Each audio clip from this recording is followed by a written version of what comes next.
But as we get nearer to Christmas, you've probably noticed that there's a lot of gold about in the shop windows. So it is only apt that tonight's lecture is also about gold. Tessa Machling is an independent archaeologist based in St Albans, while Roland Williamson is a museum replica maker of 40 years standing. Between them, they've been researching Torcs since 2015. I always find Torcs is a really good word for Scrabble, particularly if you've got a Q, because you can spell it the other way.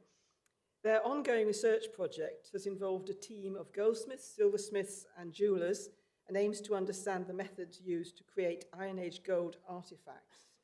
So tonight, I'd like you to welcome Dr. Tess Machling and Roland Williamson talking Torcs, a craft perspective on Iron Age gold.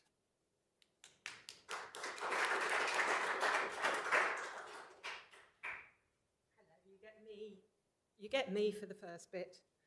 And just say, not only gold, but we also have chocolate, because that's made of chocolate. So yes, tonight. I don't know how much any of you know about gold in Iron Age Britain, but basically after the Late Bronze Age, there's a hiatus in gold production, and it kind of disappears until around 300 BC, when it starts appearing again in the archaeological record.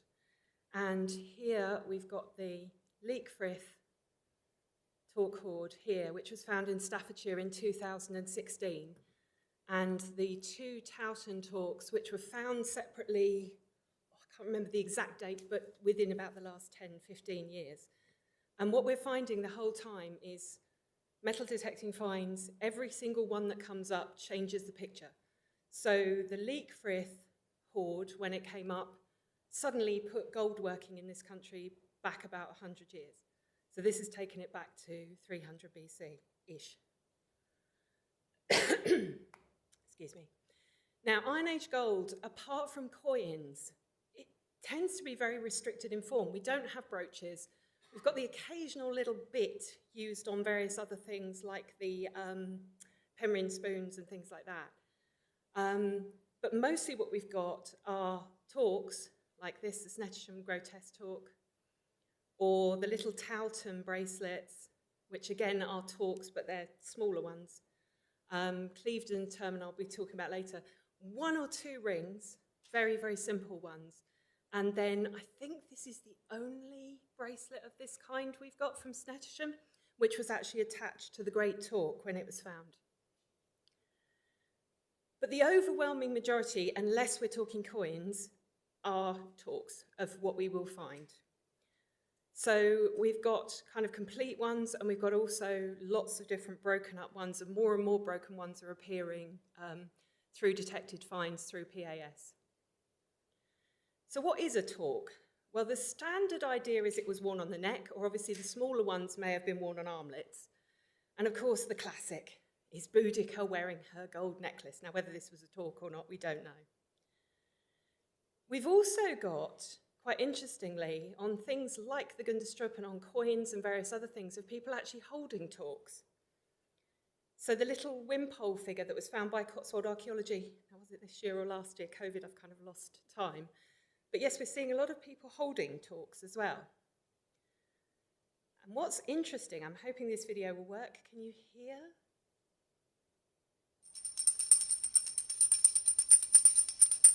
Isn't that wonderful? Now these are Spanish Torcs.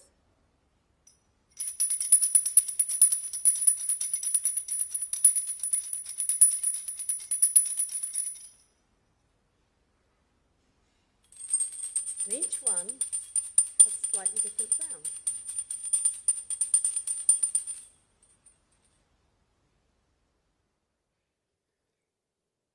And when we X-ray them, you can actually see inside there's a little pellet. It's not an accident.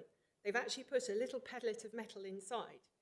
So is that potentially what we're looking at with these things being held? Don't know. We haven't so far got any evidence of any hollow Torcs in this country that have something in, although I'm starting to wonder again, when the Snettisham Great Torc was found, it apparently had a coin inside the terminal or inside the wires, inside the coils, which was dismissed as it had been put in there, it got in there through deposition. But I'm now starting to wonder about that, whether that was the case. Now, Torcs come in many different shapes and sizes, as you can see here. I mean, the classic is this kind of top right, the Newark. That's what everyone thinks of as a Torc. But we have various different terminals, buffer terminals here, which, train buffer.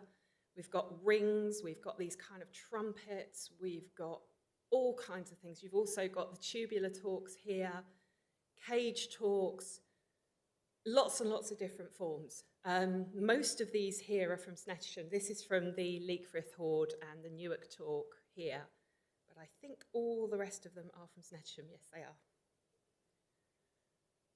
So for us, it all started with Newark. Now, up until 2015, I'd never thought about Torcs in my life. My PhD is on 17th century Caribbean fortifications. And I was chatting to Roland one day, who's a replica maker.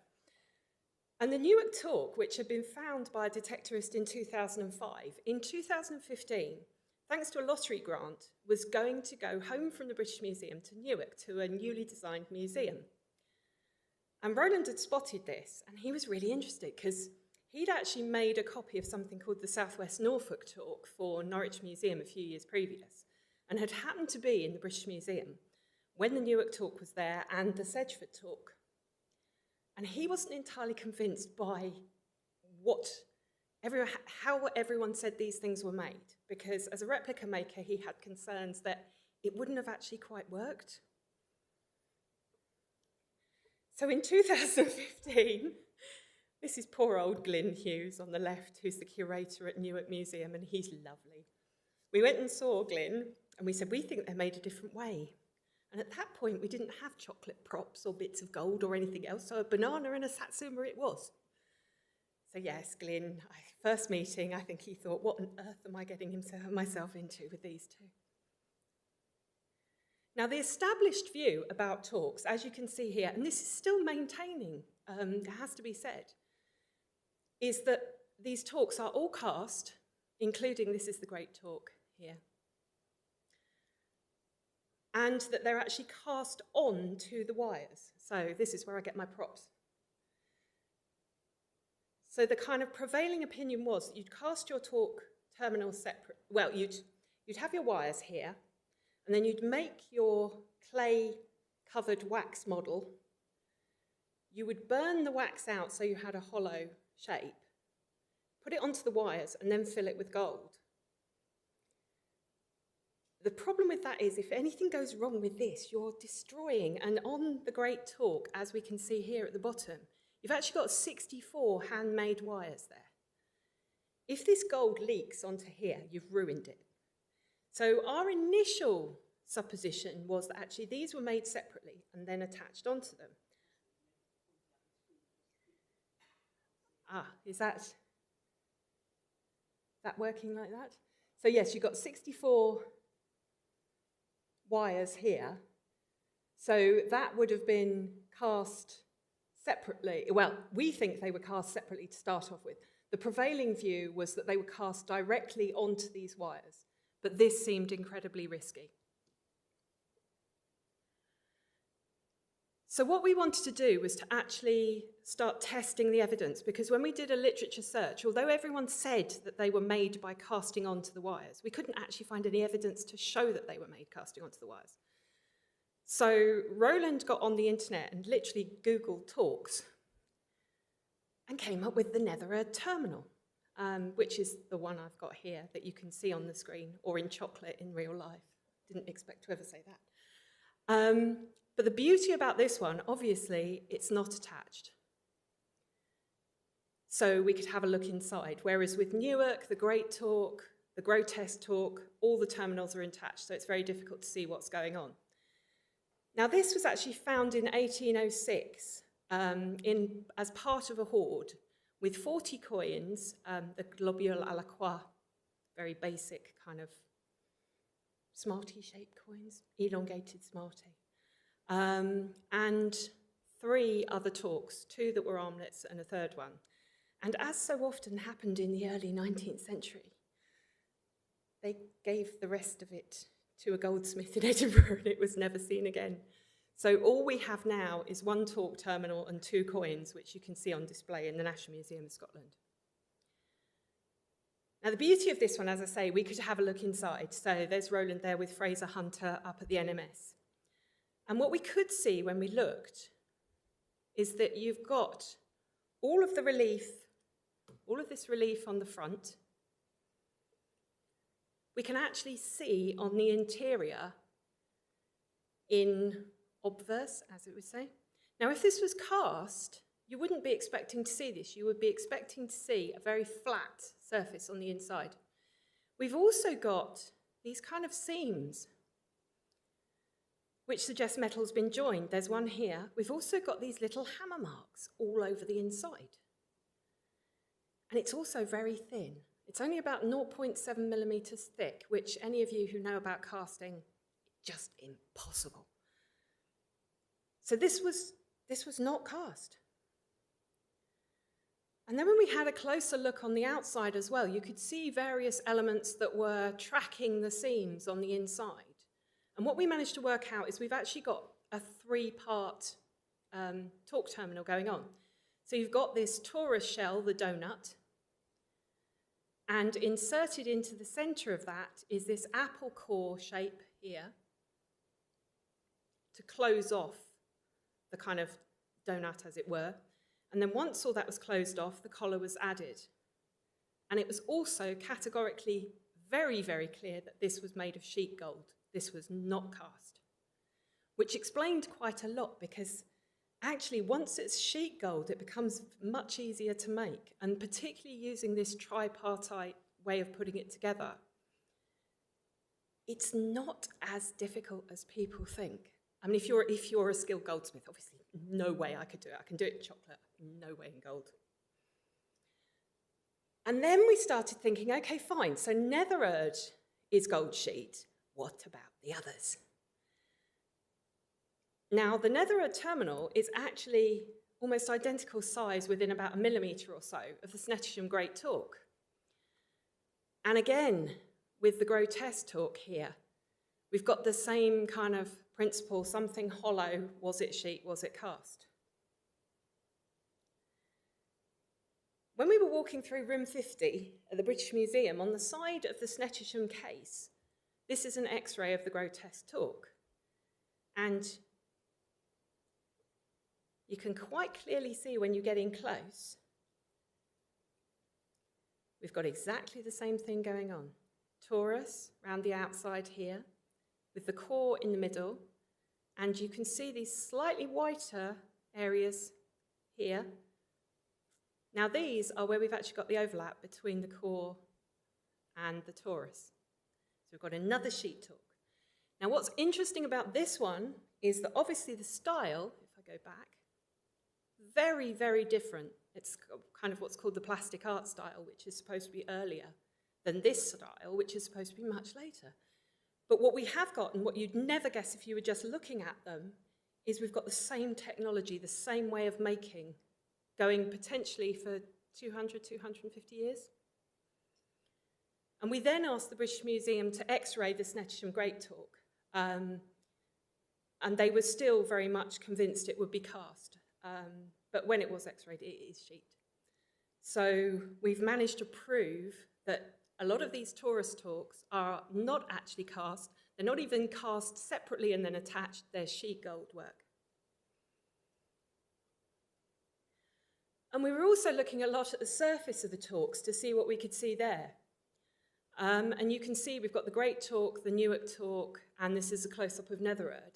And we've actually got hammering all over the place, all over these torques. Now, if they were cast, it would be very hard. It's a valley, kind of like this, a V shape for those on Zoom, to actually get hammers within that valley, and they were managing to. But of course, if you've got a 2-part, this was attached after this, that's not a problem.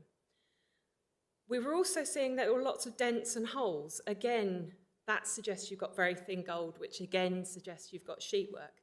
And we were also seeing, as you can see here, these stress kind of overworking cracks, where they haven't been annealing the gold, probably quite, annealing is when you heat it up and cool it down and it makes the gold soft to work, very simply. And they obviously weren't doing it enough because they've got the gold starting to crack.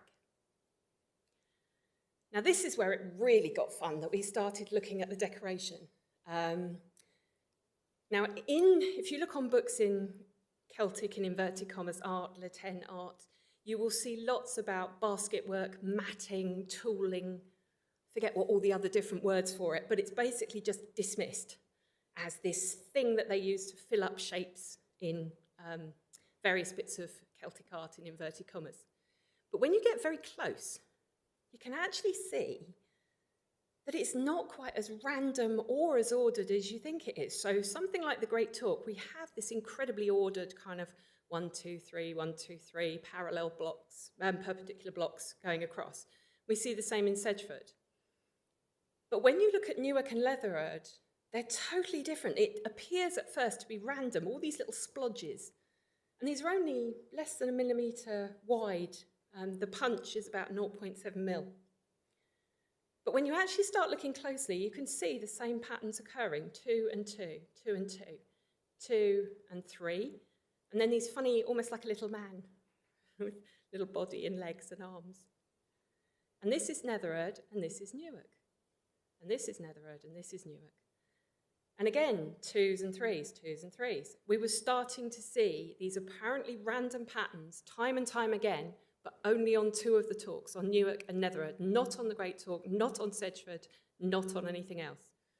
And we also looked at the roundels, which are these little kind of decorated areas on the terminals. And as you can see here, we've got Newark on the top, the 4 there, Netherhead on the bottom. Now there's a number of similarities with this. They are all tooled anti-clockwise. When you arrange them like this, the slightly larger, the word has left me for the moment, false. Anyway, the bobbly bit, there is a word for it, dummy rivet. The larger one is always in this position. And when you look at the decoration, we have 3 strokes in on the left, and then 2 strokes down, 2 strokes across. And we are seeing that in both Newark and Netherhead. So when you get up close, you can see this similarity of pattern. Now these are scaled at the same size. But when you look at Sedgeford, say, the dummy rivets are different sizes, this is all different. These are actually, I think it's 17 strokes on Netherhead, little punches, and 19 on Newark. So they're following, it's the same hand, basically. What we also found was when we looked on Newark, there was one of these roundels, D, down here, which was distinctly grottier than the rest. Now, it's less than 10 millimetres big, so unless you're looking closely, you can't actually tell the difference. But what we think is going on is this may be an apprentice who's kind of watched what's going on, and then they said, go on, you have a go at this one. And then they've kind of very tentatively, because the strokes aren't as confident, several of the strokes have been overdone. It's either that or it's a Friday afternoon, want to get home for work early, so we shall see. We also started looking at the decoration. So Newark is actually about 1.5 centimetres smaller than Netherhead. But when you blow them up, you halve them and blow them up to the same size. As you can see, the kind of layout and proportion of decoration is very similar. We've got the swag at the bottom here, identical. This feature coming up to the centre of the face is in exactly the same place as it is on Netherhead. You've also got this sweep coming down on both of them. This actually transfers on Netherhead as well. Somebody has looked at these, and even though they're producing them in different sizes, they are doing the same, they like a certain layout, so they're doing it this way. And if you compare this, I haven't got time to go into the other ones, but anyway, it's very, very different, again, from what's happening with Sedgeford and the Great Torc. We had to make Netherhead into a proper Torc, so here we go, this is me photoshopping it to make it look a bit more like the Great Torc, because it gets ignored, because it's only a terminal. But what we're basically seeing is that Netherhead, up in Scotland, and Newark, down in Nottinghamshire, are either made or finished by the same hand. Now, this suggests we're looking at potentially 30 years date between the two of these, even though they are stylistically if you look at them there, you think actually they're quite different. Once you actually start taking them apart, they are very similar. And what we found recently, which is really exciting, is there's one from Snettisham as well. Now, we haven't, because of COVID, we haven't been able to go and have a look at this one, so it's a very blown-up photo, so we may be wrong. It's a very blown-up photo that we have from Norwich Museum. But as you can see, the little man is back. 1, 2, 3, 4, 5, there he is, and we've got 3 strokes and 2 strokes here. And again, it's got the same feel to it, the buttons. We don't talk about feel and perception. It's something that artists and craftspeople use a lot. And you definitely, when you've seen a lot of these, you definitely get a feel for something. It just jumps out at you. So this is likely to be a third one. Now, back to the casting on theory. Yes, there are some Torcs that are cast on. But all of Roland's panics about what would happen if you started trying to cast a terminal onto the wires were happening. So here we've actually got a hole in the centre. This is called a cold shut, where the gold hasn't gone properly into the mould. We've got bubbles, we've got wires sticking through. We've got here, run down and ruined all your wires, and there's a couple of wires poking through there. Holes here. This poor thing from Hengistbury Head has got a hole in the back. And North Creek, poor North Creek, the less said about North Creek, the better. Yes, it's very sad and very poorly done. So although they are casting on, they're not doing it very well at all. We also found evidence of separate casts. Now this is Newark. Now Newark, we originally, because it had every single characteristic of a sheet torque, we thought it was sheet. We'd x-rayed it with not quite a powerful x-ray, because gold is actually denser than lead, so you need a ridiculously powerful x-ray to actually be able to x-ray it. When we x-rayed Newark with a 450 kV, we suddenly discovered, when I was talking earlier about the flat inside, this is actually cast, which was a bit of a, oh. But what is really interesting is it's not entirely cast, because in the centre they've left a polo-shaped hole, as it were, that they filled with a hammered polo-shaped piece of gold. Now, the reason we think they've probably done that is because these guys are the better, they know what they're doing, and they've realised if they try and cast it in one go, they're going to get it cracking. So they've worked out a method that means they can cast the main torus, but with a gap in the middle, again, the kind of sheet technology, apple core type thing, that will allow the mould to expand, the gold to expand and contract a bit and not crack. And we know this one was added, the terminal was added to the neck ring later, because here we've actually got the gold wires and they've been cut off beautifully before the collar was attached. And what's really interesting, this is the collar here and this here, and they appear to have almost screwed the wire neck ring in. There's minimal solder there at all. It looks as if it's mainly a manual fit. Sedgeford, when we were talking about what happens if you try and cast them and they crack, that's what's happened to Sedgeford. Both terminals, you can see on the back here, there's a big casting crack. And they've had to put these rivets in to stabilise the crack, but they're almost invisible on the front. You can barely see them. They did a very, very good job of covering them up. But this, again, is separately cast and then added on. There's actually a slight gap here where the terminal has gone onto the wires. So what does all this mean? This is what Roland and I spent a lot of time looking at. Now, the way we're starting to think, if you start looking at British gold sources here, that starts tracking with where we've got these beautiful sheet torques. Now this line, I should have actually put this in as a very dotted line because it probably Essendon's on the other side of it, but something going on like this. And to this side of it, we've got a tradition of sheet torques, and to the southeast of it, we've potentially got a tradition of cast. And what we think is happening is that these sheet torques, the great torque, the grotesque, are being copied in cast within possibly somewhere in the southeast. But of course, they are incredibly difficult to copy because they should be made of sheet. So they are having all of these problems, cracks, overruns, etc., etc. I mean, the other possibility about this is, are we looking at generally not coins or coins? So those to the northwest of the line are, I don't know what the right word, finding their status, meaning, or whatever in Torcs, beautiful handmade gold Torcs, whereas to the southeast of the line, they've kind of thrown their lot in and they've gone with coins. Not sure yet, that's the next thing to look at. So yes, as I say, this general picture is that we've got things northwest, very, very good quality, possibly linking up with bronze, because the bronze sheet northover noted that a lot of the bronze sheet work is the same thickness, 0.7 millimeters, as a lot of the gold sheet work. So are they learning their tradition from bronze, or are they working bronze and gold sheet?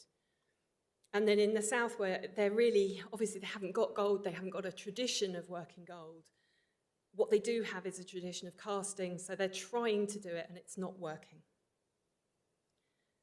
And then we come to Snettisham, because Snettisham throws everything out, because you've got at least 250 to 300 Torcs represented, 300 years worth of material deposited in a very, very quick period. I'll come on to this in a bit.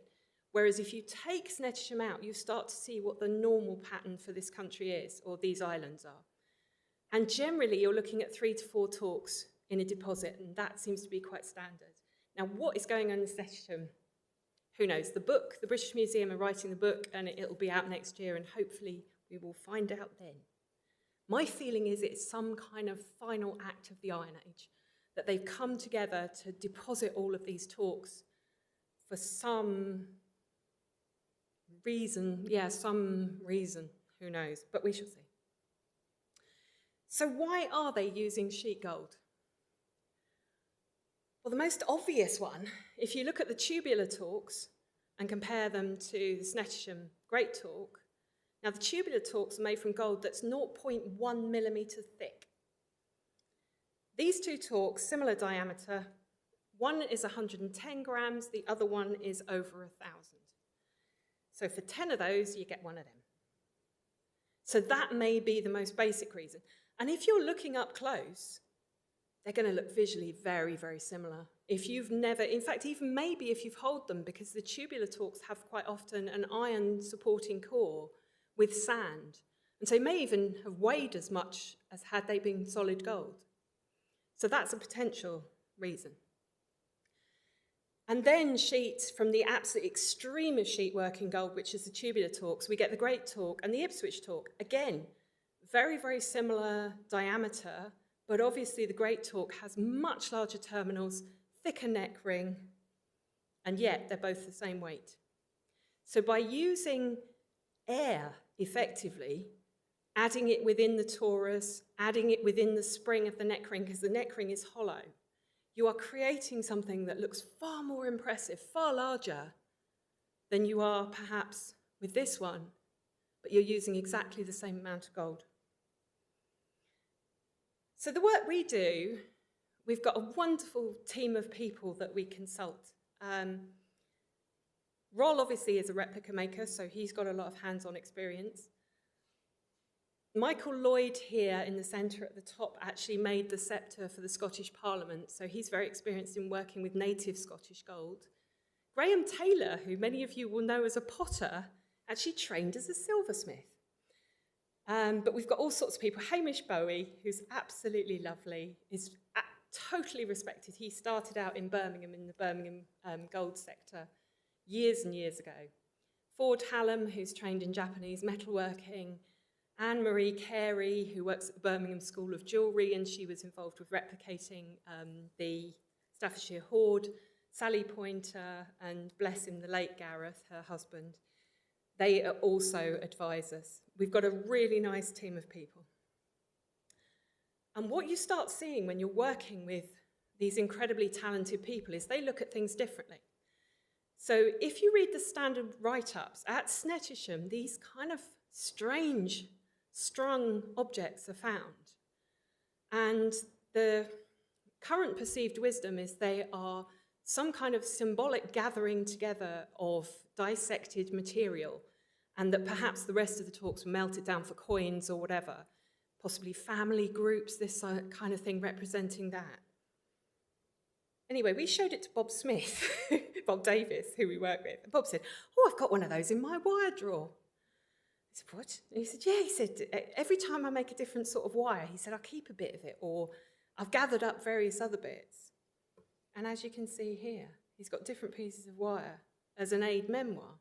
So are we looking at family groupings, or are we looking at something very practical like wire swatches? There's also a possibility we're looking at alloy groupings, because you usually have silver, gold in various different proportions. So this could be ready for smelting, that it's an easy kind of, this is my alloy for making, I don't know, a torque or whatever. Weighed it all out, there we go. Particularly if you're traveling, things like this, it would make it very portable. We're not saying that any of this is right, we're just saying a craft perspective can give you another view that maybe you haven't thought about. This is another one. This is what we've called Heinz 57 because it sat on the Norwich Castle display board with number 57, and all of our Torcs have got nicknames. So this one is actually currently listed as the British Museum of being a thin casting, which we weren't too sure about. And when you compare it to the Sedgeford terminal, similar dimensions, 22 grams versus 117 grams. This is not cast. There's no way. Sure enough, when we got to have a look at it up close, you can see here that although this one is different, it's actually made kind of using a clam 2 halves stuck together with the seam around the middle rather than the 3-part. The collar is added after. And again, we've got this, the kind of indents on the inside and the seams here where the 2 sheets have been put together. And the next task, this is all a bit, here we go. The grotesque torque. Everyone has assumed that these repairs are intentionally made badly to kind of show the age of the torque, that you are building up repair after repair, that's showing its longevity and blah, blah, blah. The problem that we had is that actually, if you look down at the bottom left here, Iron Age people were quite capable and really wanted to carry out repairs that are not visible. So the Torcs pony cap, they've made this beautiful little shaped sheet and decorated it to go over a crack. As I said before, the Sedgeford Torc, they've put these rivets in to stop the crack growing that you can't see on the front, and even on the Chiseldon cauldrons, which could be seen to be a bit more functional, they've actually scalloped the edges. And again, used metalworking techniques, solder, cutting out, all kinds of other things. None of that is visible on the grotesque torque. And as you can see here, as we'll show you a bit later, I've actually brought some gold along to show people. Had this been annealed so the gold was soft, that would wrap beautifully around. They haven't annealed it. In fact, there is no evidence of any kind of metalworking going on at all with these repairs. You or I could have literally done it. So where did these materials come from? Well, if you look at other hoards at Snettisham, we can find parallels for, these are completely separate, these ones here. They're not these taken off. We've got half a torque here, which we've got half a torque threaded through here. We've got square cross-section twisted wire, which we can see all around here holding on. We've got a piece of tubular torque, similar to this one that's held on the back, and pieces of flat silver wire similar to these. The other problem that we've got is that you actually look at the cataloguing number for the grotesque torque. There's these pieces of silver wire that are spare. Now, having looked at the actual excavation shots, these 5 I can actually add back in. They've just fallen off as it was excavated. But this one wasn't. So it looks as if this piece of wire was put into the ground with this torque. Now, this suggests that actually the repairs were done very soon, or even at the time of this torque's deposition, to perhaps turn it into a complete torque for burial. And when you start looking at the Snettisham hoards, these are all of them, all 14 of them, A to P, we find the red circles are repair materials, sources of repair materials. And they're being used, including even on their great talk here, where a piece of this has got some gold splatter on it. If you want to know more about this, have a look at our website. There's a paper on there that explains it all. But the bottom line is, it looks as if each of these 6 hoards all went into the ground at around the same time, because we can start linking material that's been used to repair in others with various other hoards. This is the really exciting one. This is where we start causing all manner of trouble. This little terminal, the Clevedon terminal, you can see its face here from the side, has, as MacDonald says, faith in the chronological significance of the stylistic sequence has long been undermined by pieces like the Clevedon talk. And because it's decorated with palmettes, which are thought to be 4th century on the side, first stage 1 and 2 palmettes, which are thought to be 4th century on the side, but with a stage 5 Trescella on the face, there's been an argument that the art styles have continued through to the late Iron Age.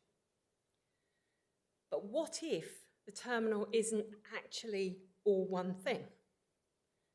So if we look at our Taurus terminal again, if you cut it down and then you turn it over and put a lid on it, you have the Clevedon terminal.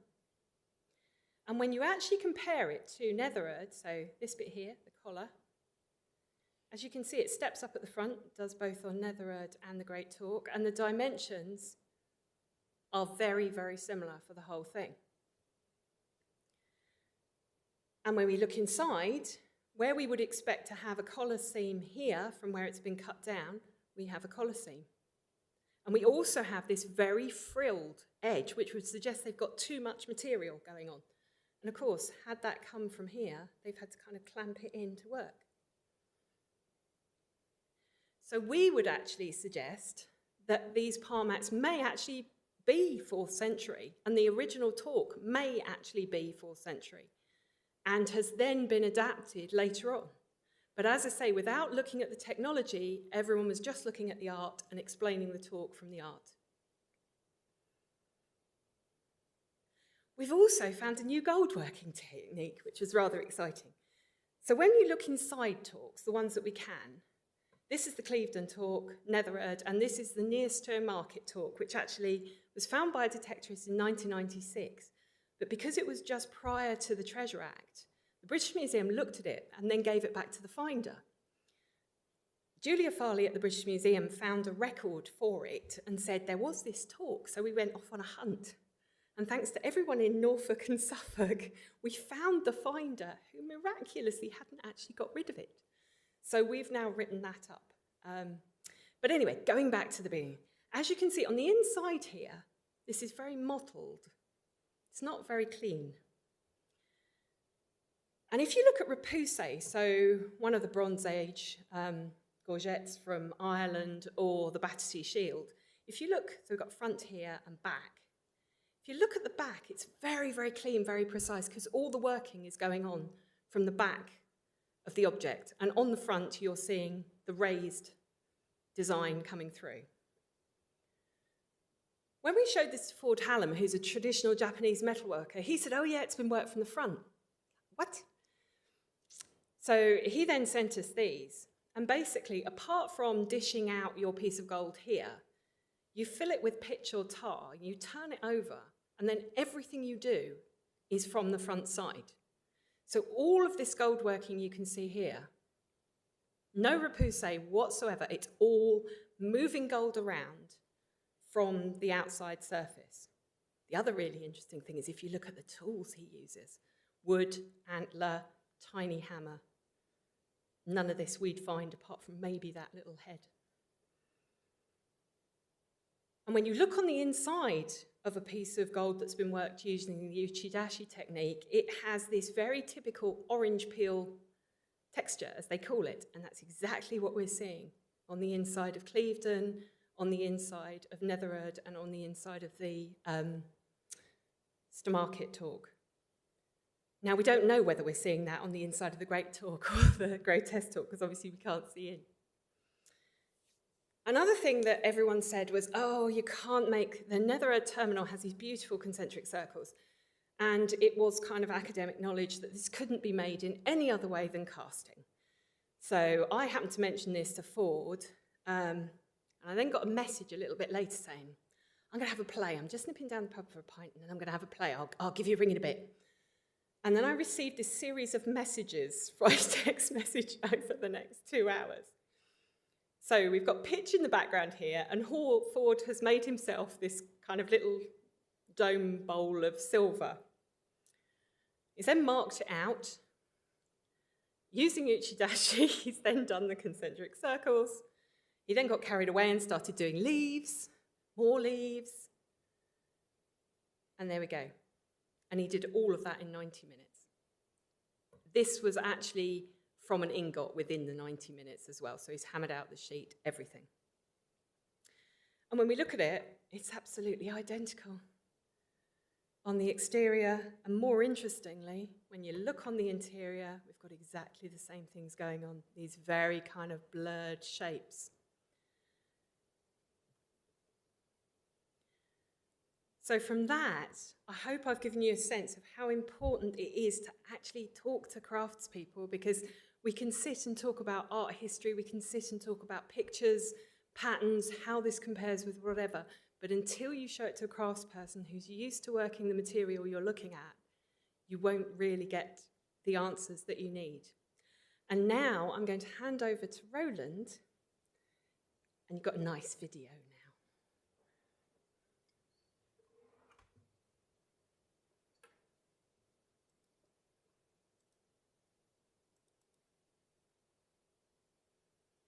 Coming up,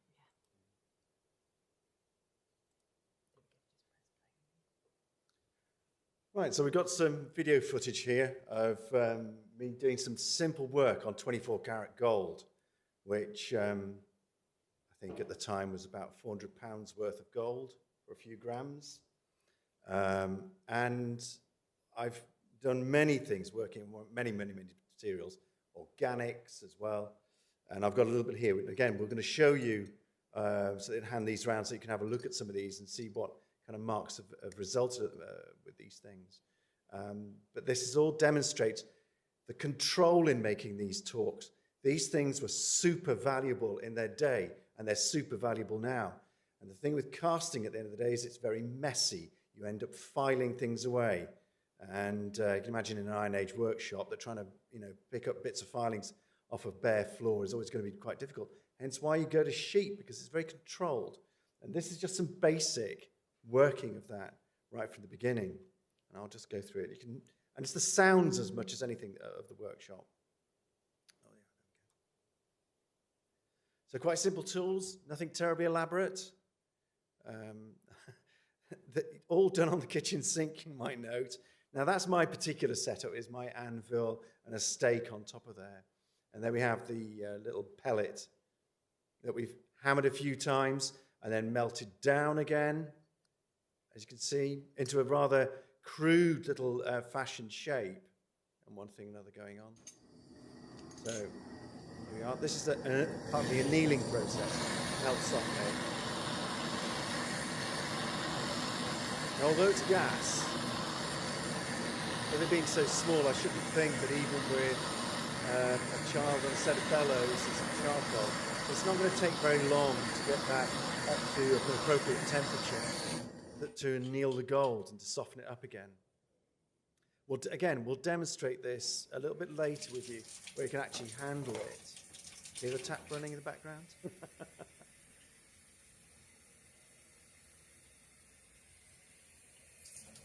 Sadly, not a very satisfying hiss with the steam. But ultimately, and now this is all done at, roughly, apart from me just wandering over, this is the speed it occurs at as well.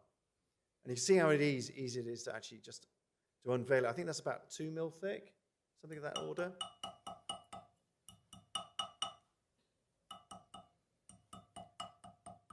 There are other little things which you will you'll never capture on film, but you do notice when you're physically doing it, is that the tiniest flakes of gold come off and land around the work.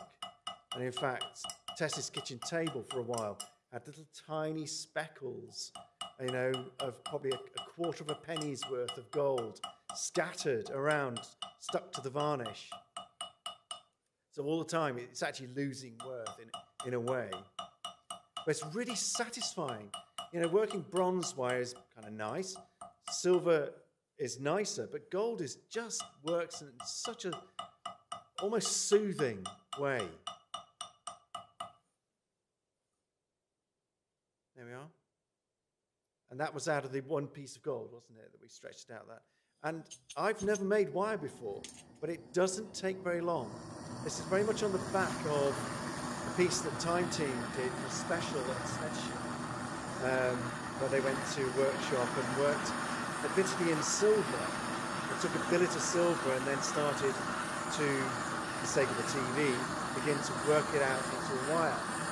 And it's true, it takes skill, but gold in many ways just moves so much more satisfying that I should imagine even a child, in fact, probably many children are doing this sort of thing, learning the skills by handling the material, being a very, very repetitive process. So that's £400 worth going up in smoke, sort of.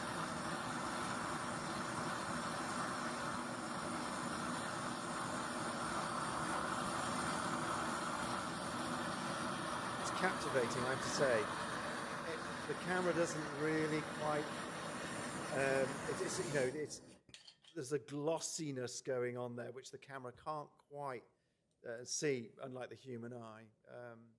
It's beautiful. Sometimes they actually drip gold to help flake it into cold water at this stage to get rid of any bits of other minerals in it during the processing. But obviously, with this being such a high carat, there's no need to do anything quite like that. And it scares the bejesus out if you've never done it before, just pouring white hot gold into cold water.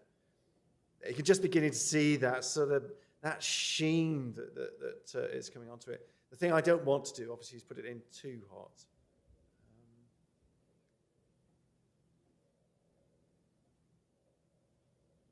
Come on, cool down. You could blow on it, I suppose, if you wanted.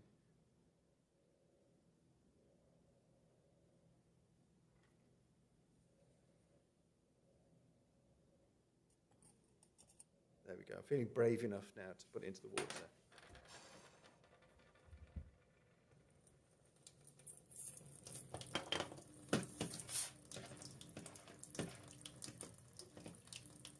There we are.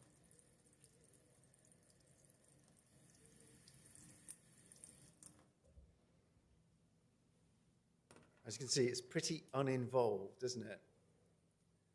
If this was a piece of silver, ideally, you'd need to then quench it with an acid in there to remove any of the scale built up through heating it. The gold, with a very high carat, I might add, you can go straight back to the anvil, and using a slightly heavier hammer here. The other thing is to note that how polished everything is. All the work surfaces, very clean, flat, because as you're working, the last thing you want to be doing is injecting damage into the surface.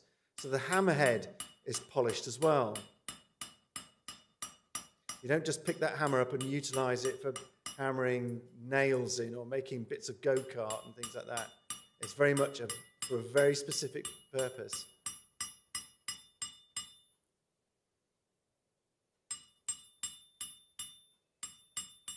So I'm trying to work it down here, down to about, I think, did we go down to a millimetre or half a millimetre?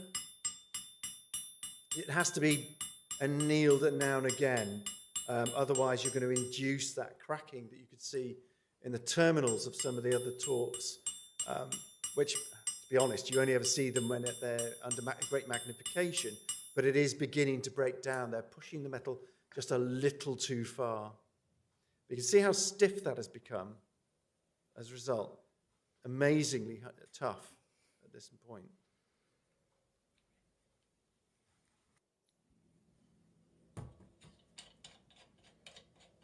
Back to the old gas torch. And now that it's flat, big surface area, it should come up to temperature quite satisfactory, quite quickly.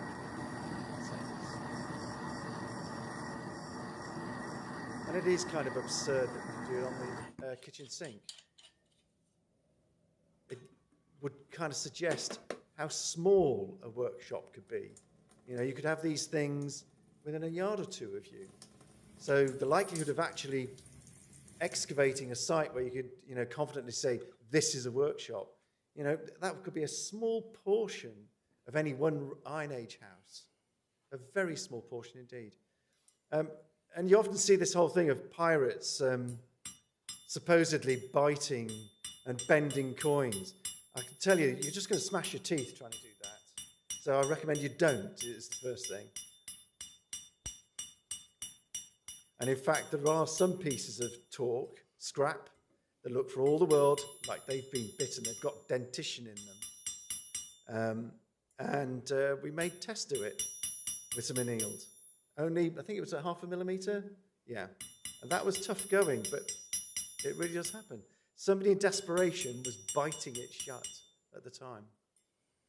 Or to, you know, partly destroy it and distort it. Now, if you give a hunt about on the internet, on dear old YouTube, you can find a Pathé News piece about gold leaf makers in the late 50s. And there's an industry in, I think it was Hounslow, if I'm not mistaken, where they had teams of people making just gold leaf. And it starts out from billets like this. And it is just amazing how far you can drive gold and keep moving it, and it's still structurally sound to keep it fashioning things right. The classic that we've got is the mould cape. It's made from a piece of gold the size of a golf ball. That just gives you an idea of how far that could be pushed and pushed and pushed. I think it's nominally, 0.5 millimetre thick all the way through, something of that order. A bit more satisfying. Quickly back to the anvil. Oh yeah, we go, yes. Just keeping an eye on where we were going. So just under a mil.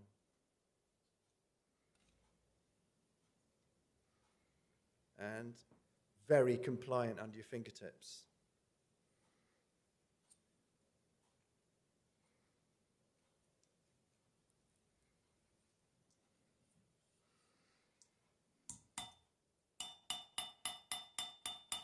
I have to say, if you've ever got a spare moment, one of the nicest things you can do is go to a jewellery course and make yourself a ring out of silver. It embodies some of these aspects of hammering and working things. That whole transformation of something quite mechanical into something that you personally have transformed. I thoroughly recommend you do it one day and spend some time or over a weekend.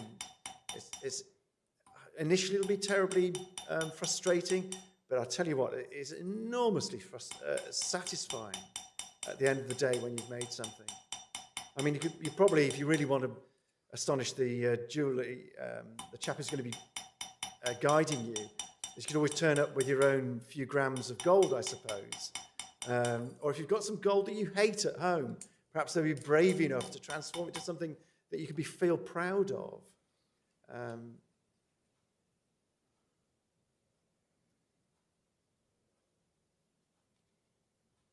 to half.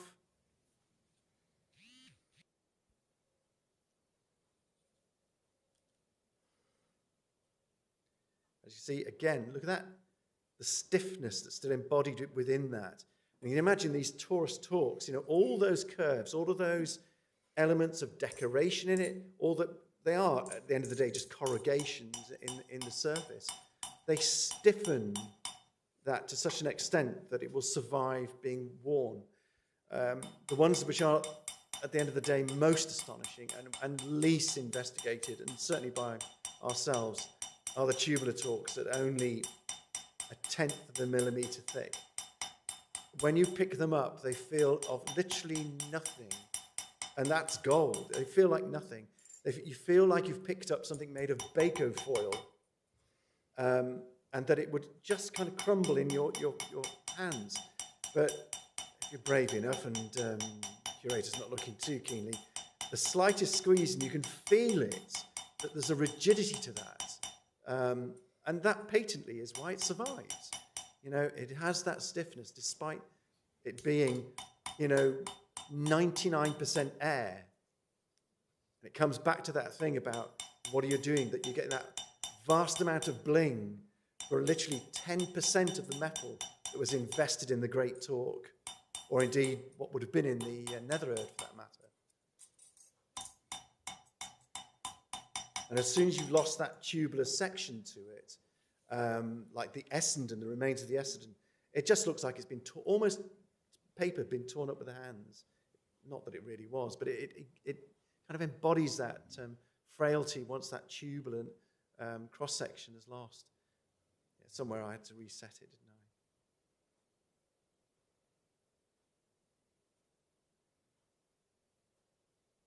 In fact, I think, yeah. And it just keeps working and working and working. It's breathtaking, it really is. And you can understand items like the lunula that have been found as well. But again, terribly, terribly thin. But actually, there is, still the rigidity left in it that another craftsman, not necessarily the same person who hammered them out, could then draft the patterns on it and then engrave them subsequently. I think we're there, aren't we?